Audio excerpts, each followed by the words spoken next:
All right. Hello, John Allen Simon and Elizabeth Karr. What do you think is the best reason to scoop up a copy of Dennis Hopper's movie out of the blue? Well, I can only say that when I saw it for the first time, the movie had been shelved because of infighting among the producers and the filmmakers. And I literally fell out of my chair. I liked the movie so much. I'd been deluged with lost and unloved movies after releasing another film that had been shelved called The Wicker Man, which I really liked. But Out of the Blue was a movie that just spoke to me so directly of the time of the 1980s, the early 1980s. And I've seen it literally hundreds of times now, and it never stops speaking to me as a portrait of reality and human nature that we don't often see on screen. It's like Cassavetes at his best, if you like those kinds of films. And it's a portrait of alienation that I think ranks right up there with Truffaut's 400 Blows. Well, what about you, Elizabeth? What's your number one reason to pick up a copy of this movie? I think it would be Linda Mann's. Her performance, her performance is incredible.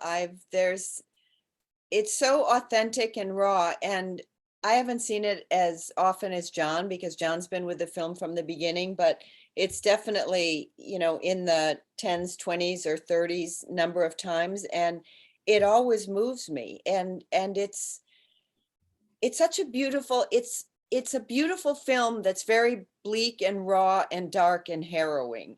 So it isn't for everyone, but I think for people who appreciate the human drama and filmmaking, I think this is a film for them. And besides Linda Mann's, who is so wonderful in it, Sharon Farrell is extraordinary.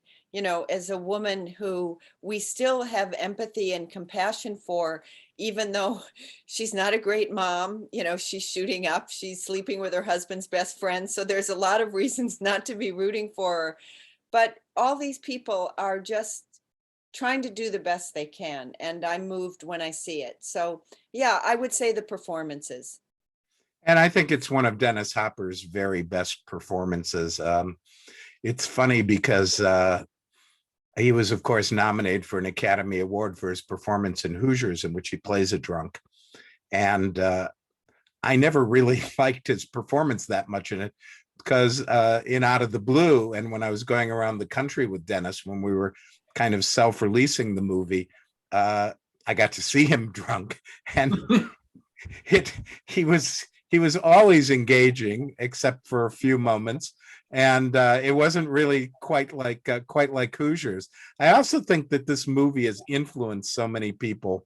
I often say it's like the Velvet Underground, who were a favorite of a band of mine. I think someone once said that they may have only sold 1,000 albums, but half the people who bought them either became rock critics or started their own rock bands. So it's had an amazing influence. Ethan, speaking of Sharon Farrell, I interviewed Ethan Hawke, who had worked on a movie with Dennis Hopper and is a huge fan of Out of the Blue. And he was saying how he thinks Sharon Farrell's performance is one of the great film performances he's ever seen. And to take nothing away from Linda and Dennis, who he also thinks are extraordinary, but kind of everyone knows both of them are extraordinary. Linda from Days of Heaven, of course. So this 4K is coming out through your company, Discovery Productions. And so tell me about Discovery Productions and what is the mandate essentially? Well, Discovery Productions is sort of the company I started way back when I was a film critic and had rescued The Wicker Man off the shelf with some partners. And when I came out to Los Angeles, I was in Louisiana at the time, writing for New Orleans Magazine and the New Orleans Times-Picayune.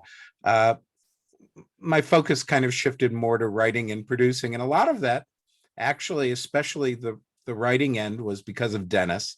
He was an amazing mentor, an amazing encourager. I ended up directing an indie film of a Philip K. Dick novel, and I would never have done it except for Dennis. So the mandate of Discovery Productions really is to develop and produce what I would call elevated genre, like Philip K. Dick, like Jim Thompson. We're working on a couple of Jim Thompson projects. I also produced the Alec Baldwin, Roger Donaldson directed version of The Getaway and developed that.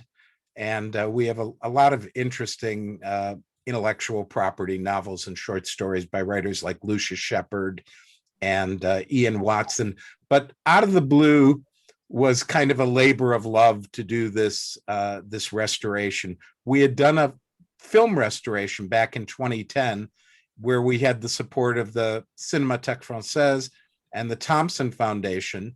And out of that 35 millimeter restoration, 2 prints were struck, and one of them became the centerpiece of the month-long tribute to Dennis Hopper that was done in Paris that Dennis got to go to and see. It was the opening night gala. And the other we've kept in the US, and both we've mainly shown at archives and occasional film festivals and occasional very elevated places like BAM, the Brooklyn Academy of Music, and Anthology Film Archives and other archives. But the prints are still getting worn, and their Technicolor is no longer in the film business. So it was time to do a 4K digital restoration. There was no foundation willing to support us. And I just thought, if we build it, they'll come. So Elizabeth, who has amazing social media superpowers, I like to say she knows about she knows as much as social media as someone half her age, which very few people get the joke, unless they think about it for a minute. Spearheaded a Kickstarter, which she had done on another project for us. And we garnered about 1,000 supporters of people who came on board for credits on the restoration as executive producers. And Natasha Lyonne and Chloe Sevigny, thanks to Elizabeth, came on board as supporters and as official presenters of the movie. Maybe that's a story Elizabeth can tell. Yeah, Chloe and Natasha are huge fans of this movie, both of Dennis Hopper as a director in Out of the Blue and Linda Manz as an actress. Chloe actually worked with her in Harmony Korine's Gummo, and one of Chloe's prized possessions in her massive closets, because as you probably know, Chloe's quite the fashion icon, but one of her most prized possessions is the jean jacket with Elvis on the back that Linda wore in Out of the Blue. Dennis had given it to Linda, and now it's in Chloe's closet.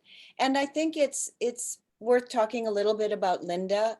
As you probably know, she passed away in August of 2020, but John and I had been in touch with her, and she was so excited about the restoration. I think she said to us, and she said in other interviews, that the role she felt most closely aligned to was CB.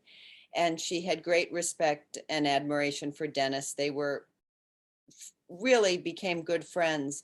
And in her home in Palmdale, the den right off the kitchen, there was a little shrine to Out of the Blue. There was a big picture of the poster, different pictures of she and Dennis and things from Cannes.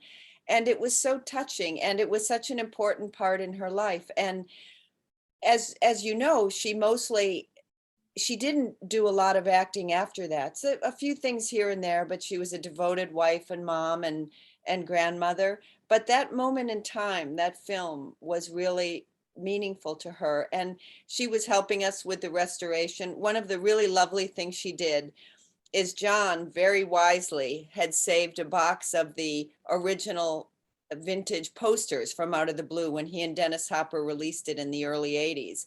And, you know, they come in that folded in the box, and Linda signed a whole bunch of them, which we still have a few of them on sale for our website, but that was one of the things that we used to help us fund the restoration. And it's still fun. And I hasten to add, is still funding it, because we have a pile of unpaid bills at this great lab that worked with us. And the Kickstarter was the Kickstarter funds that we raised successfully were terrific, but they were only a fraction of what the entire restoration cost for us. The most re-release, the most important thing about the Kickstarter was building this community, finding the other like-minded people who the cinephiles who appreciated Dennis Hopper as an actor and a director. And yeah, it's been really wonderful. John and I have met some amazing people along the way, including Natasha and Chloe, but also just this, like dropping a pebble in a circle of people who know and love and appreciate some aspect of this movie. Dennis Hopper's directing, his acting, Sharon Farrell's, or Linda Mann's. But you didn't tell the story of how we brought Natasha Lyonne and Chloe Oh, out. well, I was driving back from a meeting, and Natasha was being interviewed on Fresh Air, Terry Gross's Fresh Air. And out of the blue, literally, she started talking about Dennis Hopper, how what an amazing director, Dennis Hopper, man, that movie Out of the Blue, and Linda Mann's, what a performance. And I'm thinking, John and I, we're restoring this film. We have to, we've got to let Natasha know. And then Kismet, we were at a Netflix luncheon that we'd been invited to. Natasha was there, went up and introduced ourselves. We're restoring Dennis Hopper's Out of the Blue and want to do a theatrical re-release. She said, I'm in. How can I help? So that was the beginning of that journey. And she'll be with us at the premiere at the Metrograph. That's good stuff. So I have a family friend. I'm in Ottawa, Ontario, but I have a family friend who knew Terry Mulcher and Billy Doyle, who are from Ottawa as well. And he once met Dennis and went to a party with him. And he was sort of partying with Dennis for a night. And he said it was incredibly intimidating. And he was basically a little scarred for life by the experience. So I was wondering if you guys could share some stories about Dennis in real life. Well, one of the stories is that when I met Dennis, we hit it off right away. He came up to these little offices we had on the rooftop in Beverly Hills on Brighton Way, and he looked at me, goes, "Man, did you know this is where our production offices were on Easy Rider?"